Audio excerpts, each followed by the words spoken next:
Hello guys, welcome back to my channel. Full ചിക്കൻ്റെ recipe നോക്കാം. Chicken നന്നായി കഴുകിയ ശേഷം നല്ലപോലെ ഒന്ന് വരഞ്ഞു വയ്ക്കുക.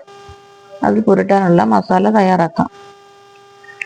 മിക്സിയുടെ ജാറിൽ പത്തല്ലി വെളുത്തുള്ളി, ഒരു കഷ്ണം ഇഞ്ചി അരിഞ്ഞത്, കുറച്ച് മല്ലിയില, കുറച്ച് കറിവേപ്പില, 2 പച്ചമുളക്, 1 സ്പൂണ് കുരുമുളക്, 1 സ്പൂണ് മഞ്ഞൾപ്പൊടി,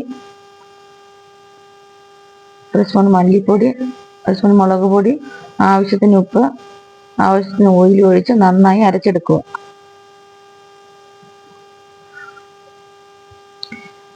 ശേഷം നമ്മൾ ചിക്കനിൽ നന്നായി തേച്ച് പിടിപ്പിച്ച് 1 മണിക്കൂർ ഫ്രിഡ്ജിൽ വെക്കുക.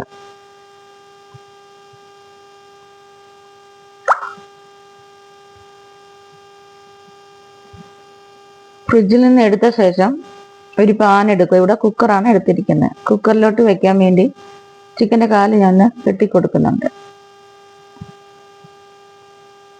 കുറച്ച് നാരങ്ങ നീരും കൂടെ ഒഴിച്ചു കൊടുക്കുന്നു. ഇനി നമുക്ക് കുക്കറിലോട്ട് വെച്ച് കൊടുക്കാം. ഇനി ഇത് വേവാനുള്ള ഓയിൽ ഒഴിച്ചു കൊടുക്കാം.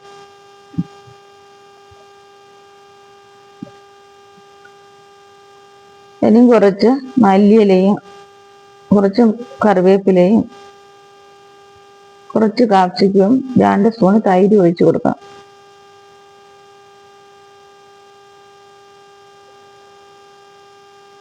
അടച്ച് ലോ ഫ്ലെയിമിൽ 25 മിനിറ്റ് വയ്ക്കുക. അതിനുശേഷം പാൻ എടുക്കുക, എണ്ണ ഒഴിച്ച് കുറച്ച് കറിവേപ്പില ഇടുക. ചിക്കൻ അതിലോട്ട് വെച്ച് കൊടുക്കുക. 4 സൈഡും ഒന്ന് മൊരിച്ചെടുക്കുക. ചിക്കൻ്റെ മസാല റെഡിയാക്കാം. 3 സവാള അരിഞ്ഞത് നന്നായി വഴറ്റിയെടുക്കുക. ബ്രൗൺ കളർ ആകുന്നിടം വരെ. ഇനിയും 2 തക്കാളി പഴം അരിഞ്ഞിട്ട് കൊടുക്കുക. കുറച്ച് കറിവേപ്പിലയും, അത് നന്നായി ഇളക്കി കൊടുക്കുക.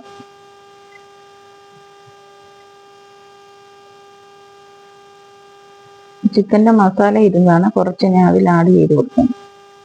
നന്നായി ഇളക്കുക. ഇനി 1 സ്പൂൺ മുളക് പൊടിയും, 1 സ്പൂൺ മല്ലിപ്പൊടി, 1 സ്പൂൺ ചിക്കൻ മസാലയും ചേർത്ത് നന്നായി ഇളക്കി കൊടുക്കുക.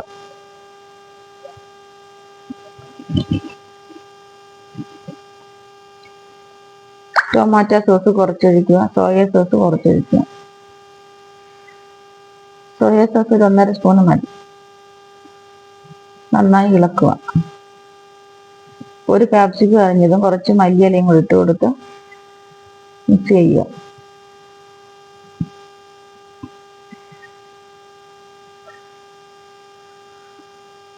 ഇപ്പോൾ ചിക്കനുള്ള മസാല ഇവിടെ റെഡി ആയിട്ടുണ്ട്. ഇനി റോസ്റ്റ് ചെയ്ത ചിക്കന് അതിലോട്ട് വെച്ച് കൊടുക്കാം. എല്ലാ സൈഡിലും മസാല വെച്ച് കൊടുക്കണം. ഇനി നമ്മൾ ചിക്കൻ വേവിച്ച ഗ്രേവി കുക്കറിലുണ്ട്, അതും കൂടെ ഒഴിച്ചു കൊടുക്കും. ലോ ഫ്ലെയിമിൽ 10 മിനിറ്റ് വയ്ക്കുക. അതിനുശേഷം നമ്മളൊരു പാത്രത്തിലോട്ട് മാറ്റുക. ചോറിൻ്റെ കൂടെയും അപ്പത്തിൻ്റെ കൂടെയും പത്തിരിയുടെ കൂടെ എല്ലാം കഴിക്കാൻ പറ്റിയ ഒരു ചിക്കൻ റോസ്റ്റാണ്. എല്ലാവരും ട്രൈ ചെയ്ത് നോക്കുക. ലൈക്ക് ചെയ്യണം, ഷെയർ ചെയ്യണം, സബ്സ്ക്രൈബ് ചെയ്യണം. എല്ലാവരുടെയും സ്നേഹവും സപ്പോർട്ടും ഞങ്ങൾക്കുണ്ടാകണം. ഓക്കെ.